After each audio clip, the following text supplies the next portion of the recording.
The government presents a revisionist view of Argentine history, and there are calls for the army to be used to control crime in Rosario. Welcome to A Bloke in Buenos Aires, presenting news and views in English from the capital of Argentina.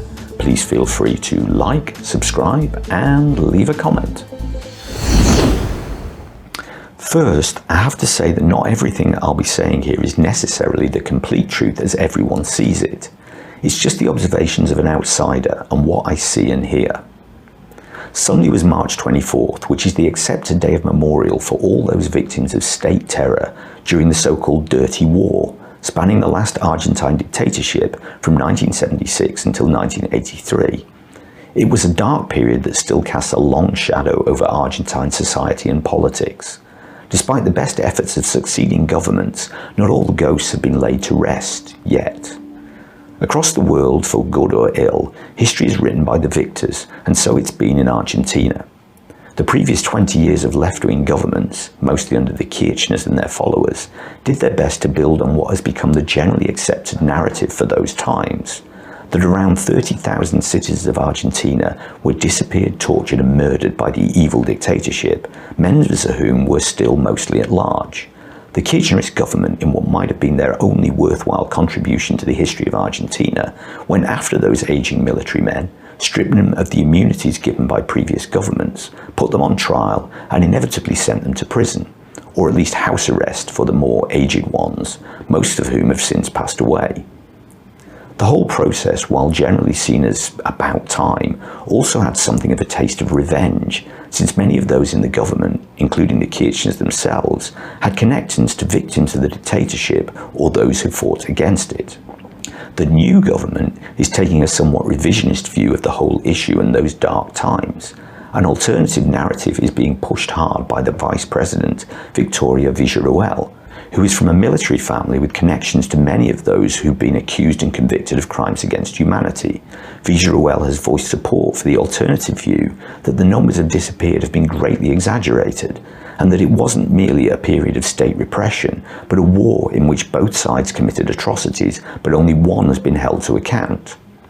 While not going so far as to demand convictions be overturned, there is a view that some sentences may have been too harsh and should be reviewed, particularly for those who are now very old, and that a process should be started to investigate the activities of those who bombed and kidnapped in the name of freedom, possibly to end in some trials.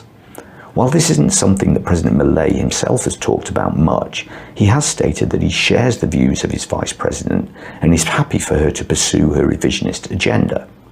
Whilst more than half of the current population of Argentina were born after those times, this kind of talk will inevitably open old wounds and inflame the political left, which is perhaps what it's designed to do. Shamed by its role in such a dark period of Argentine history, for the last few decades the military has chosen to keep its head down and stay well away from politics or any kind of domestic issues. In addition, the armed forces have had their hands well and truly tied when it comes to participating in any kind of domestic security operations, a situation that everyone, including the military themselves, have been more than happy with. However, the deteriorating situation in Rosario, which is currently plagued by drug gangs and murder, may change all this.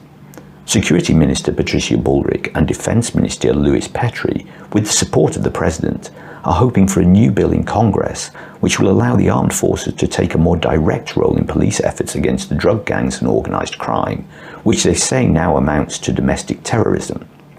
Whilst there may be a lot of solid reasoning behind such a move, it does seem to be in line with Bullrich's ever-hardening approach towards domestic security. Her new approach to policing the political demonstrations to minimise disruption has been generally popular, except of course amongst the demonstrators, but has been accused of being too heavy-handed and has yet to be fully tested. And Bullrich's recent relaxation of regulations surrounding the police use of firearms has also been widely criticised by human rights groups. Using the military to crack down on domestic terror and a hardline approach towards disruptive political opposition may seem perfectly reasonable. But doesn't it always start that way? Every news report has some kind of bias, and it's often frustratingly difficult to get a balanced view. Ground News is a website and app that gathers all the world's media in one place so you can compare coverage.